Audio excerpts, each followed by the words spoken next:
요한복음 4장에 사마리아 그 여자를 만나셔서 예수님께서 하신 말씀 중에 아버지께 참으로 예배하는 자들은 영과 진리로 예배할 때가 오나니 곧 이때라. 아버지께서는 이렇게 자기에게 예배하는 자들을 찾으시느니라 하셨습니다. 하나님께서는 그 예배 드리는 자들에 대해서 큰 관심이 있으십니다. 그리고 하나님께서 그래서 찾으시는 예배가 어떠한 것인지 좀 생각을 해보고자 합니다. 구조에서 기능이 나옵니다. 비행기가 이륙하는 속도가 여객기 같이 큰 비행기는 한 300km 정도, 활주로를 달리기 시작해서 한 300km 정도에 도달하면 비행기가 뜨고, 경비행기는 한 100km 정도면은 이륙을 한다고 합니다. 자동차는 아무리 달려도 안 뜨죠. 우리 100km 다니는 거 흔히 다니고, 그 레이싱카 같은 경우에는 300km 이상의 속도를 낸다고 하지만 자동차는 뜨지 않습니다. 이 차이는 날개가 있느냐 없느냐, 이 구조적인 차이에 기인하는 것입니다. 사람의 신체든 만물이 다 그래요. 사람의 신체를 가지고 얘기를 해보면 심장이 전신에다가 이 혈액을 보낼 수 있는 것은 심장이 그렇게 만들어졌기 때문에 되는 것입니다. 사람이 똑바로 서서 걸을 수 있는 것은 골격이라는 구조가 가능하게 해주는 것입니다. 그래서 구조로부터 기능이 나오는 것입니다. 우리가 흔히 하는 말 중에 내용이 중요하지 형식이 중요한가? 근데 이건 반만 맞는 말이에요. 높은 수준의 기능은 정교한 구조에서 나오게 되어 있습니다. 그래서 우리가 매주 만나서 이 예배를 드리는데, 이 예배가 하나님이 찾으실 만한 그런 예배가 되는 데 있어서도 필요한 구조적인 요소, 그리고 갖추어야 할 형식들이 있습니다. 고린도전서 14장에 보면 형제들아 그런즉 어찌하리요? 너희가 다 같이 모일 때 너희 각 사람에게 찬송시도 있으며, 그렇게 말씀이 있습니다. 다 같이 모일 때에 예배는 한 장소에 모여서 하는 것입니다. 그래서 에베소서 4장에 보면은 이 교회의 하나됨, 또 믿음의 하나됨에 대해서 7가지가 나오죠. 몸이 하나요, 성령이 하나이니로 시작해가지고 한 소망, 한 주, 한 믿음, 한 세례, 한 하나님, 이렇게 7가지 하나됨이 나오는데, 이 완전한 연합의 시작이 뭐로 시작되느냐면 몸의 하나됨으로부터 시작한다고 하는 것입니다. 그래서 이 사도행전을 보면은 바로 이 진리로 가득 차 있어요. 성도들이 함께 있을 때 성령이 강림하셨고, 함께 모여서 기도할 때 모인 곳이 진동하였던 것입니다. 그래서 한 몸이 되면 그것이 성령의 일로 이어지는 것입니다. 그래서 이 예배라고 하는 것은 우리가 한 몸이 돼서 드리는 것이다. 예배를 우리가 말할 때 주의 만찬, 그럽니다. 만찬, 저녁 식사라고 하는 것이죠. 집에서 식구들이 저녁 식사하는 것을 한번 떠올려 보시면 다들 한 상에 둘러 앉아서 먹잖아요. 그러니까 이와 똑같은 원리로 예배라고 하는 것은 생명의 떡이신 예수님을 우리가 가운데 두고 교회가 이렇게 둘러 앉는 것입니다. 그래서 이스라엘 12지파가 성막을 중심으로 해가지고 12지파가 이렇게 둘러 배치되어 있던 것도 영적으로 같은 맥락인 것입니다. 그래서 예배당 좌석이 우리가 불편하고 좀 효율이 떨어지지만 미음자를 하는 이유가 거기 있습니다. 요즘에 이제 이게 그 부채꼴이 좀 됐는데, 그래서 이 말씀을 준비하다 좀 반성을 했습니다. 왼쪽 그림을 보면은 이렇게 성막을 중심으로 12지파가 배치됐듯이 그런 모양으로 우리 미음자, 우리 초기 했었듯이 이렇게 미음자 형식으로 한 그런 예배당이고요. 왼쪽은 조금 작은 규모고 오른쪽은 좀 큰 규모인데, 여기는 약간 원형에 가깝게 이렇게 좌석이 배치되어 있습니다.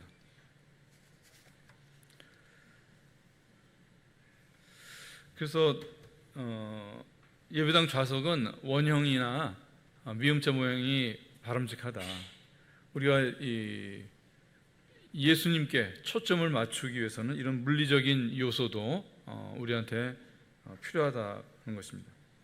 예배당이 이제 뭐 강의라든지 무슨 회의나 결혼식 이런 용도로도 쓰이지만 그런 1차적인 용도는 주님께 예배하는 것이거든요. 그래서 우리가 이 예배당 좌석 배치 문제를 좀 다시 생각을 해봐야 되겠습니다.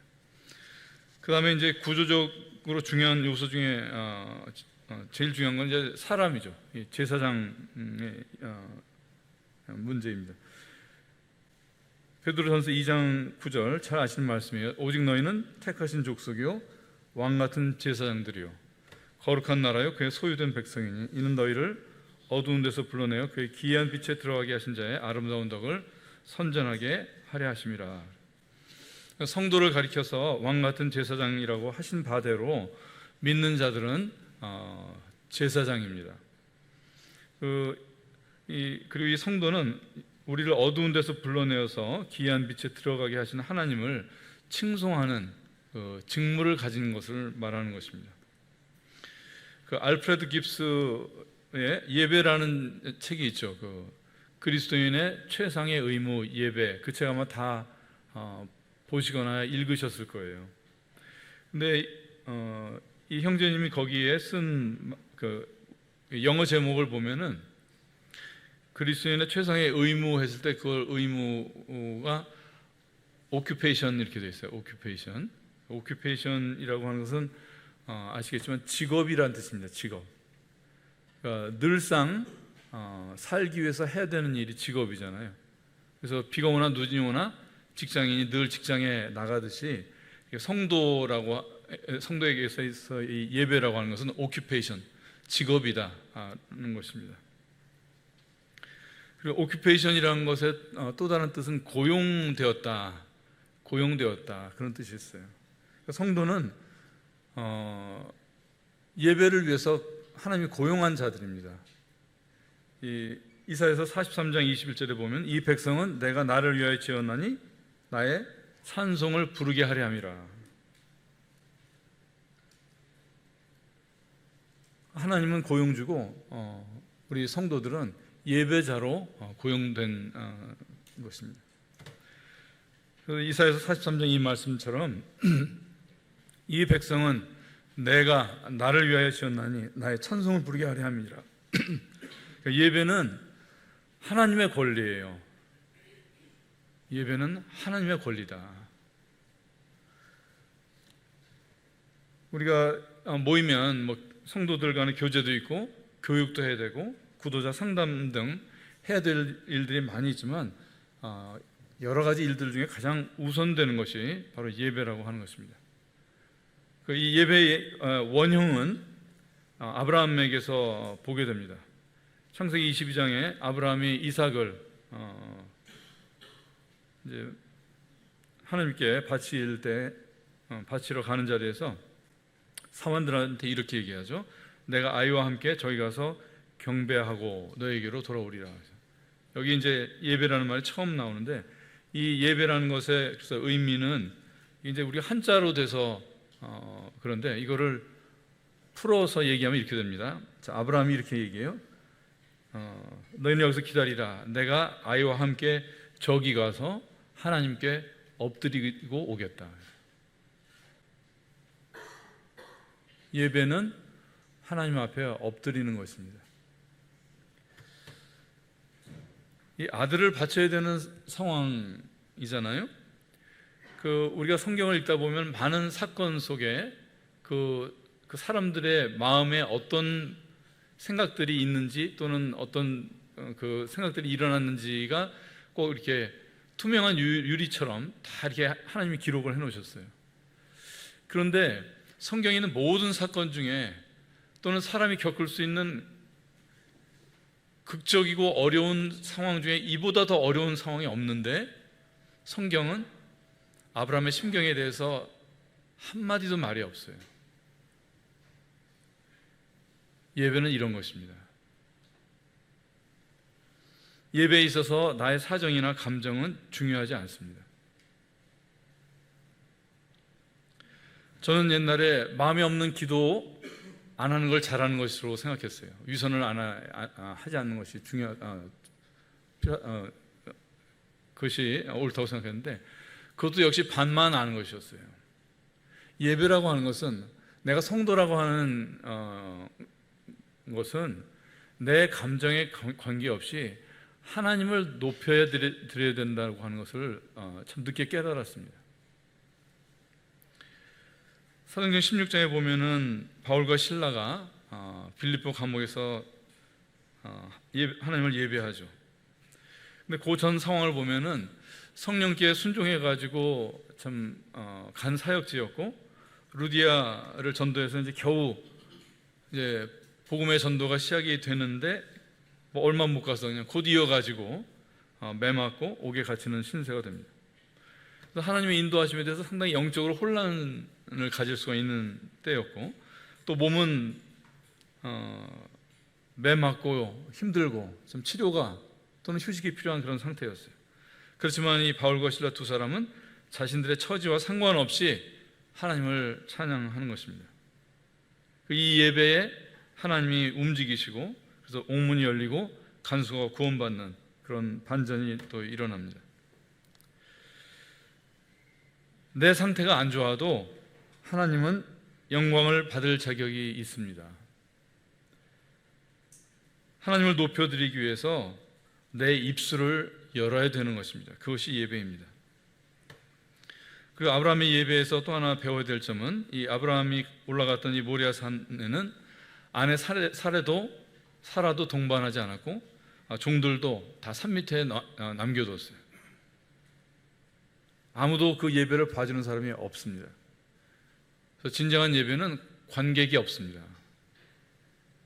나의 예배에 오직 하나님만 계신 것입니다. 사무엘하 6장에 보면은 다윗이 하나님의 교회를 성으로 옮길 때 막 옷이 벗어질 정도로 막 기뻐하고 이렇게 춤을 추잖아요. 근데 미갈이 이것을 보고서는 사람들 앞에서 왜 이렇게 최신이 없느냐 하고서 이렇게 그렇게 힐난을 하죠. 그때 다윗이 이런 말을 합니다. 다윗이 미갈에게 이르되 이는 여호와 앞에서 한 것이라. 예배는 하나님 앞에서 하는 것입니다. 그래서 임마누엘의 믿음이 있는 사람이 하는 찬송과 기도가 그것이 예배가 되는 것이에요.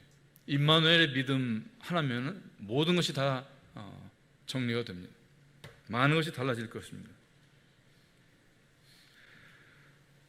전도서 말씀에 너는 하나님 앞에서 함부로 입을 열지 말며 급한 마음으로 말을 내지 말라. 하나님은 하늘에 계시고 너는 땅에 있음이니라. 그런즉 마땅히 말을 적게 할 것이라. 하나님 앞에서 기도는 간결해집니다. 기도할 때 복음에 대해서 막 안타까운 마음에, 혹시 들을 사람 있을지 모르니까 안타까운 마음에 복음에 대해서 설명하거나 또는 다른 성도들 가르치거나 그럴 필요 없습니다. 그 다음에 이제 이 찬양이라고 하는 요소에 대해서 좀 생각을 해보겠습니다. 시편 150편을 다 같이 보겠습니다.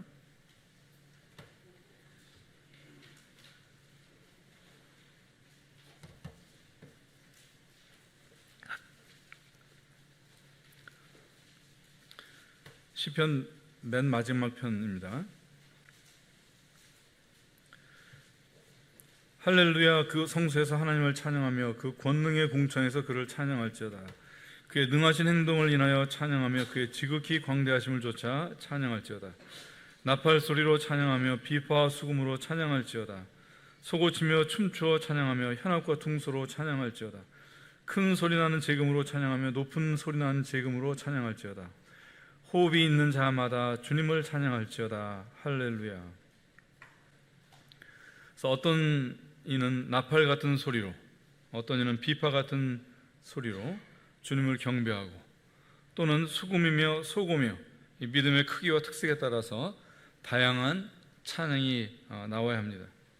그래서 6절에 보면은 3절에서 5절까지 나오는 악기들을 통칭해서 호흡이 있는 자마다 이렇게 말씀을 하고 있습니다. 하나님의 숨이 있는 사람이 하나님께 악기입니다. 시편 108편에는 비파야 수금아 깰지어다 내가 새벽을 깨우리로다. 이거는 이제 제가 번역을 좀 달리 해야 한다고 말씀드렸는데, 비파야 수금아 깰지어다 내가 새벽에 내가 이른 아침에 일어나리로다.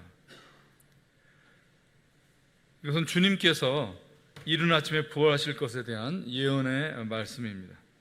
그래서 부활하신 주님이 이 죽은 자들을 자신의 비파로 깨우시고 수금으로 깨우신다는 말씀입니다.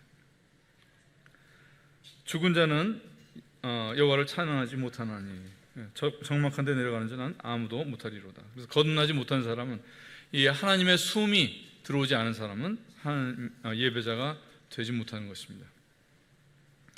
이 시편 150편에 여러 종류의 악기들이 나오는 것처럼 예배는 독주가 아닙니다.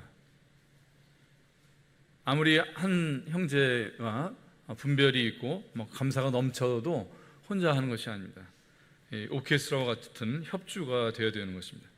그래서 교회에 많은 형제님들이 참여하는 예배가 되어야 됩니다. 요즘에 이제 우리 청년들도 참여하고 안 하시던 분들도 참여하고 다양한 형태로 참여하고 그런 것이 좀 감사가 되지만 너무 더뎌요. 그래서 이 제사장들이 제사장의 역할을 다 하지 못하고 있는 이 상태는 이대로 계속 갈 수는 없다고 생각합니다. 뭔가 교회 안에 좀 큰 변화가 필요하다고 이렇게 생각을 합니다. 그 시편 150편으로 다시 돌아가서 보면 사람은 이제 영적으로만이 아니라 실질적으로 천연 악기입니다. 전도서 12장에 보면 사람의 신체가 노화되는 것이 비유로 말씀이 되어 있죠. 너는 청년의 때 곧 곤고한 날이 이르기 전 너의 창조주를 기억하라 하시면서, 그런 날에는 집을 지키는 자들이 떨 것이며 힘 있는 자들이 구부러질 것이며 이렇게 말씀이 나오는데, 이건 보면 이제 사람의 이 몸뚱이가 집이잖아요. 내가 들어있는 집인데 이 집 몸뚱이를 지키는 손이 떨리고 꼿꼿하던 허리가 구부러지고 맷돌질 하던 치아는 빠져가지고 임플란트 하게 되고, 노안에다 백내장에다가 눈은 어두워진 창문이 됩니다. 그리고 길거리 문이 닫힌다는 말씀은 바깥에 나갈 일이 줄어들고 사회적인 관계들이 끊어지게 되는 것이죠. 그리고 맷돌 소리가 적어진다고 하신 것은 먹는 것이 예전만 못합니다. 그리고 새 소리를 인하여 일어난다고 하신 것은 새벽잠이 없어져가지고 일찍 일어나게 되는 이 신체의 변화들을 말씀하십니다. 그 다음에 나오는 것이 무엇이냐면 음악하는 딸들이 서해진다. 이건 뭘 말씀하시는 것이겠어요? 사람의 성대를 말씀하십니다. 그래서 젊었을 때는 이 아름답고 우렁찬 이 소리를 내던 성대가 이제는 음정도 틀리고 목소리도 갈라지고 이렇게 되는 것입니다. 그래서 사람의 성대는 음악하는 딸들이에요. 새들은 기껏 짹짹 이렇게 하는데, 그런데도 새들은 막 노래한다, 새들이 찬양한다 이렇게 하잖아요. 그래서 사람은 뭐예요? 사람은 도레미파솔라시도를 하잖아요. 이렇게 완벽하고 아름다운 이 성대를 왜 주셨을까요? 예배 시간에 아름다운 화음으로 찬양을 드린 것이 참 오래된 일 같습니다. 우리에게 내장된 악기로 하나님 아버지께 음악하는 딸들이 되었으면 좋겠습니다.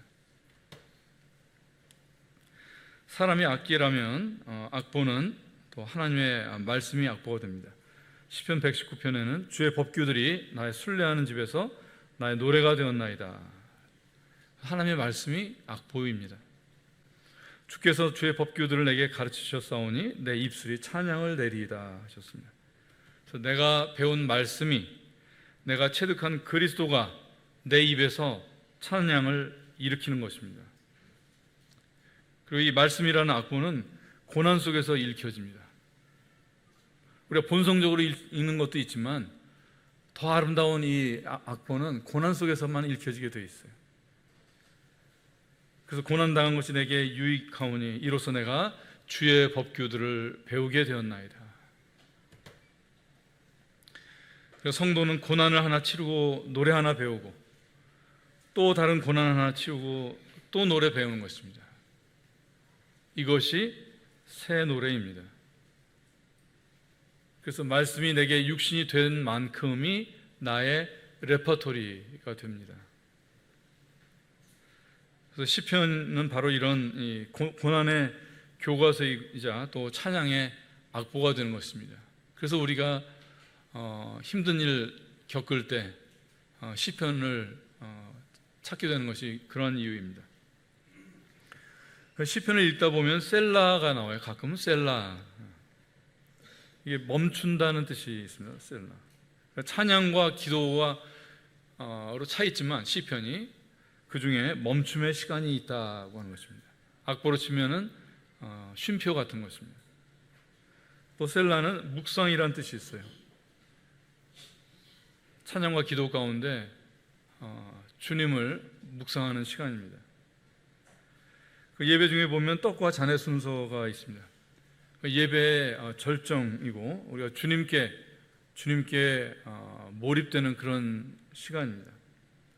그래서 교회는 이 시간을 떡과 잔이 나누어지는 시간을 우리의 셀라의 시간으로 하자 이렇게 하고 있습니다. 전도서 5장 말씀에 너는 하나님의 집에 갈 때 네 발을 지키고 어리석은 자들의 희생물을 드리는 것보다 듣는 것에 더 열중할지니. 이 만찬 자리는 신약적인 지성소입니다. 살아계신 하나님을 대면하는 자리입니다. 그래서 희생물을 드리는 것보다 듣는 것에 열중할 것을 말씀하시는데, 그래서 우리가 이 셀라의 시간을 불편하게 여기지 말았으면 좋겠어요. 주님께 듣고자 하고 주님의 사역과 주님의 하나님이심에 대해서 우리가 초점을 맞추면 그것은 살아있는 침묵의 시간입니다. 그 예배 찬송가에 대해 잠깐 좀 말씀을 드리겠는데, 에베소 5장에 보면은 시와 찬송가와 영적인 노래로 서로에게 화답하며 너희 마음속에서 주께 아름다운 가락을 만들어 노래할 것을 말씀하셨습니다. 여기 보면 아름다운 가락을 주께 아름다운 가락을 만들어 노래하라고 하셨어요. 그러니까 찬양은 주께 만들어 드리는 것입니다. 이 쉬운 명제가 예배 중에 종종 실종되는 경우가 있습니다. 특히 찬송가를 잘못 선택하면 찬양이 주께가 아니라 낮게가 됩니다. 낮게 하는 노래가 돼요. 찬송가는 크게 두 가지로 대별이 됩니다. 사람을 위한 찬송가, 하나님을 위한 찬송가. 찬송가 다 좋은 것이에요. 그렇지만 사용에 있어서 구분이 필요해요. 내가 복음으로, 말씀으로 위로받고 행복한 것, 이거 필요한 것이고 또 믿는 자의 특권이기도 합니다. 그런데 그거는 예배 시간 아닌 시간에 하는 것입니다.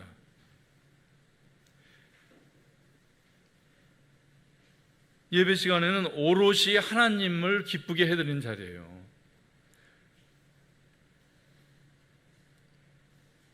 어버이날 5월달 되면 어버이날 노래도 부르고 어린이날 노래도 부르고 뭐 스승의 날 노래도 부르고 그러잖아요. 근데 어버이날 자녀들이 모여서 노래를 해주는데 어버이 은혜 불러야지 어린이날 노래 아무리 좋다고 해서 그거 부르면 그거 되겠습니까? 그거 안 맞는 거예요.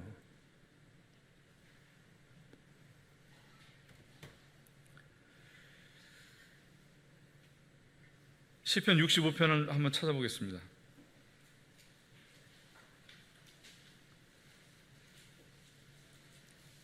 시편 65편 1절.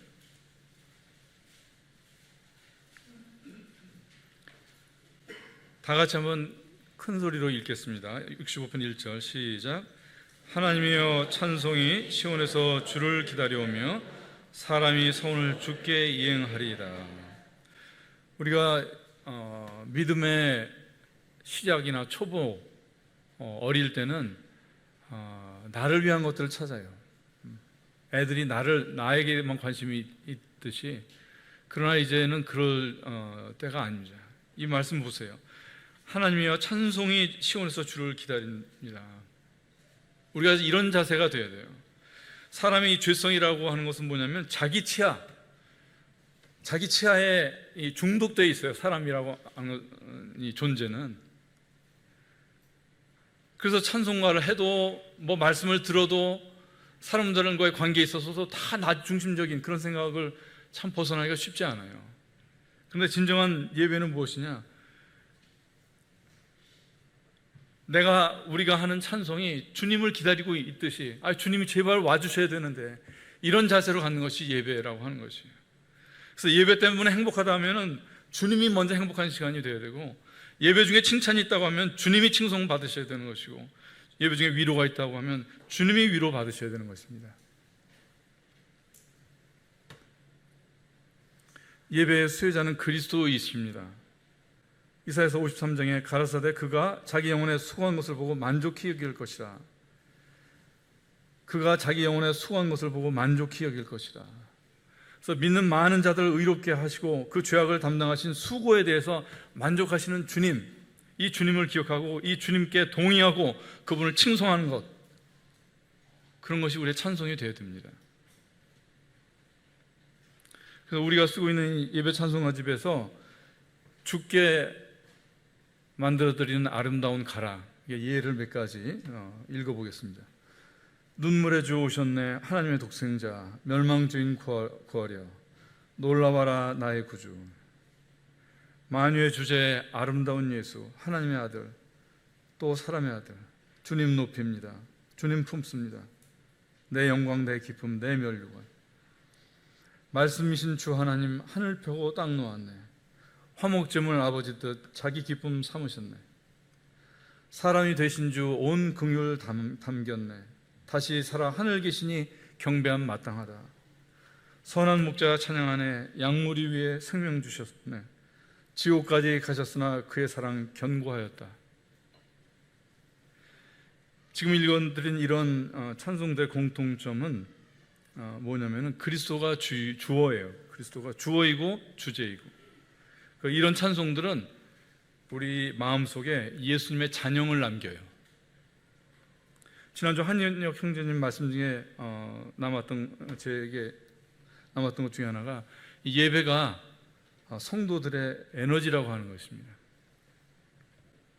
잠언 10장에는 의인을 기억하는 것은 복된 일이거니와 사악한 자의 이름은 썩게 되느니라. 그래서 의인을 기억하는 것, 바로 우리의 만찬이 이와 같은 시간입니다. 그래서 의인을 기억하는 것은 우리의 영혼이 충전이 되는 것입니다. 그래서 이 만찬은 의무만이 아니라 또 믿는 자들의 복이기도 한 것입니다. 그래서 만찬 예배를 영어로 일컫는 말 중에 remembrance라고 해요. remembrance, 기억하기. 그래서 우리가 자주 만찬 중에 인용하는 말씀이잖아요. 고린도전서 11장, 이것은 너희를 위하여 부서진 내 몸이니 이것을 행하여 나를 기억하라. 예배는 주님이 길이시고 진리이시고 생명이신 것을 기억하는 것입니다. 알파이고 오메가이시고 시작과 끝이고 처음과 마지막이신 것을 기억하는 것입니다. 김유이시고 모사이시고 강하신 하나님이시고 영존하시는 아버지시고 평화의 통치자이심을 알아들이는 것입니다. 주님이 바로 형제이시고 친구이시고 목자이시고 지혜이시고 명철이시고 빛이신 것, 이것을 알아들이는 것입니다. 그것이 예배의 자리입니다.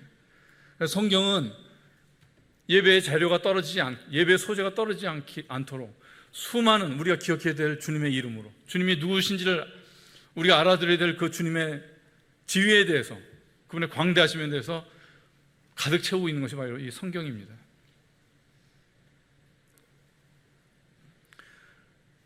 다윗의 시편 72편을 보면은 그 다윗의 마지막 기도라고 나옵니다. 거기 보면은 홀로 기사를 행하시는 여호와 하나님 곧 이스라엘의 하나님을 찬송하며 영원한 그 이름을 영원히 찬송할지어다. 온 땅에 그 영광이 충만할지어다. 아멘, 아멘. 이새의 아들 다윗의 기도가 필하다. 다윗의 이 마지막 기도, 높인 것이 뭐예요? 거기서 지금 서머리 요약한 게 뭐예요? 그 영화로운 이름을 찬송할지어다 했습니다. 여기 보면은 특이하게도 아멘이 몇 번 나오죠? 네. 성경 여러 곳에 아멘이 나오는데 특이하게 이 시편 72편이 2번의 아멘으로 끝납니다. 아멘은 아시다시피 동의합니다. 그렇습니다. 그래서 이 다윗의 마지막 기도가 우리한테 가르쳐주는 것을 적용을 해보면 우리가 동의해야 될 사실이 두 가지가 있어요. 여기 시편 70편에서 다윗이 요약한 대로 홀로 구원의 기사를 행하신 그 사역에 대해서 우리가 아멘 해야 되고, 또 영화로우신 하나님의 이름이신 것에 대해서 또 아멘 해야 됩니다. 이것이 마태복음 1장에 또 나와 있잖아요. 자기 백성을 그 죄에서 구원하실 구원자이신 예수님, 그리고 사람과 함께 하시는 하나님이신 예수님 임마누엘. 그래서 우리의 예배는 구원자이심에 대해서 아멘하고 임마누엘이심에 대해서 아멘해야 되고, 털 깎는 자 앞에 잠잠한 어린 양이셨던 예수님에 대해서 아멘해야 되고, 부르짖는 사자이신 예수님께 대해서 아멘해야 됩니다. 예수님이 하나님의 아들이신 것에 대해서 놀라야 되고, 사람의 아들이신 것에 대해서 더욱 놀라야 합니다. 말씀이 육신이 되어 우리 가운데 거하심에 은혜와 진리가 충만하다고 하셨습니다. 그래서 완전한 은혜이심에 기뻐해야 되고, 또 완전한 진리이심에 대해서 우리가 경외해야 되는 것입니다. 두려워할 줄 알아야 되는 것이에요. 하나님을 사랑한다고 하는 것은 그분의 이름을 아는 것과 같은 말입니다. 그가 내게 사랑을 품었으니 그러므로 내가 그를 건지리라. 그가 내 이름을 알았은즉 내가 그를 높이리라. 노래 중에 노래 아가서 1장의 도입에 보면 이렇게 나와요. 당신의 좋은 향유 냄새로 인하여 당신의 이름이 쏟아진 향유 같사오니 그러므로 처녀들이 당신을 사랑하나이다. 이게 술람미 여인의 주님께 대한 고백입니다. 당신의 이름이 쏟아진 향유 같사오니. 주님의 이름들, 여러분 힘들 때 한번 적용해 보세요. 이 예수님의 이름만 한번, 그 명사들만 열거해서 기억을 해보세요. 그리고 입을 한번 내보세요. 달라질 것입니다. 이 아가서 1장의 이 향유가 요한복음에서 실제로 한번 쏟아지죠. 요한복음 12장에 보면 그때 마리아가 매우 값진 나드 향유 한 근을 가져다가 예수님의 발에 붓고 자기 머리털로 그분의 발을 닦으니 향유 냄새가 집에 가득하더라.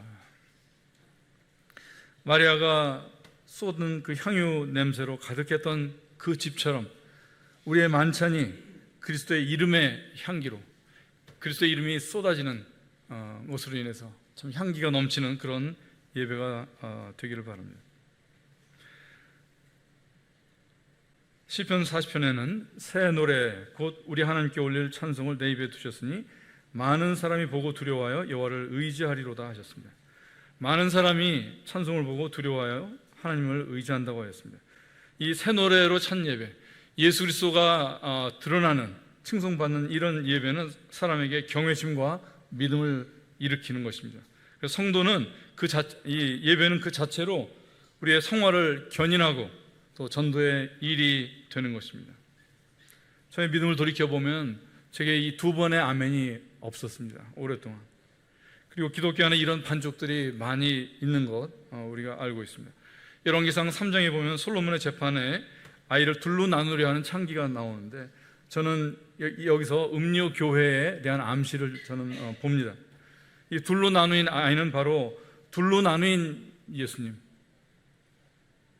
한쪽만 취하고자 하는 것, 내게 유익한 것으로서의 예수님, 내게 유익한 것으로서의 십자가만 취하려고 하는 이런 반쪽짜리 신앙을 우리 경계해야 되는 것입니다. 둘로 나누인 아이를 보면은 그 반쪽도 분명히 아이이기는 맞지만은 거기는 생명이 없습니다. 똑같은 원리예요. 그래서 진리의 문제에서, 예수 그리스도에 관한 진리에서 50%는 없는 것과 마찬가지예요.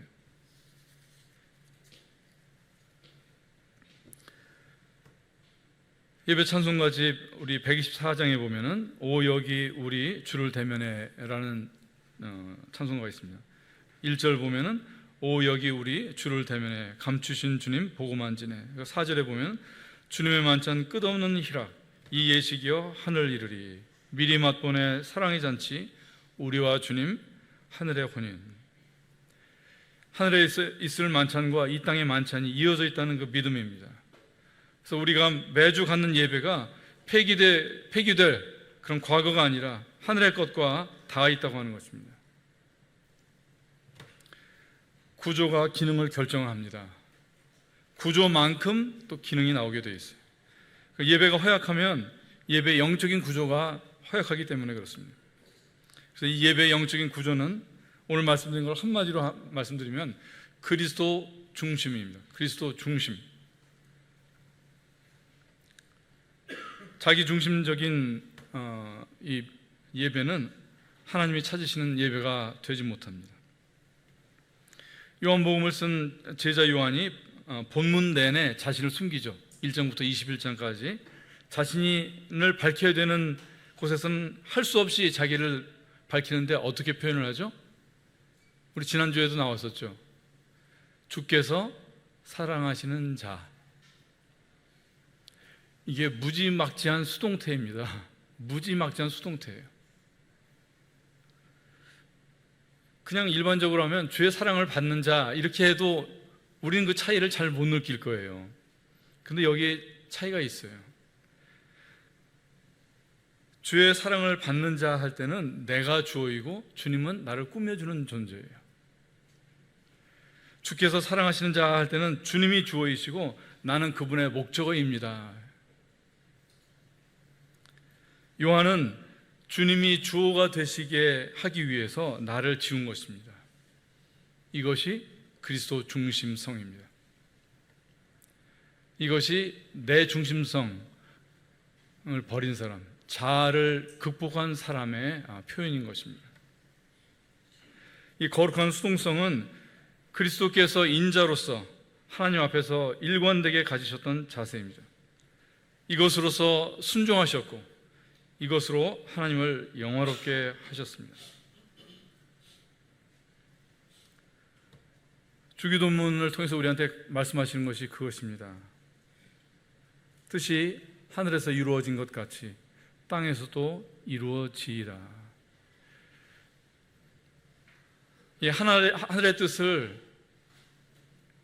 실현시키는 가장 적극적인 방법은 사람의 수동성에 있다고 하는 것입니다. 그것을 예수님이 인자로서 보이신 거예요. 우리 양식이 있는 기독교인이라고 하면 기독교인에게는 주일 말고 6일에 예배가 있다고 하는 것을 압니다. 무슨 일을 하든지 마음을 다하여 주께 하듯 하고 사람에게 하듯 하지 말라. 이는 유업의 상을 주께 받을 줄 알미니 너희는 주 그리스도를 섬기느니라. 우리의 이 주일의 예배가 주님을 이와 같이 섬기는 주님 중심의 이런 예배가 될 때 그 사람은 평일이든 교회든 세상이든 지체를 만나든 불신자를 만나든 주님을 섬기는 것입니다. 그래서 그리스도의 중심성이 있는 이 사람의 삶이 평일과 주일이 다르지 않고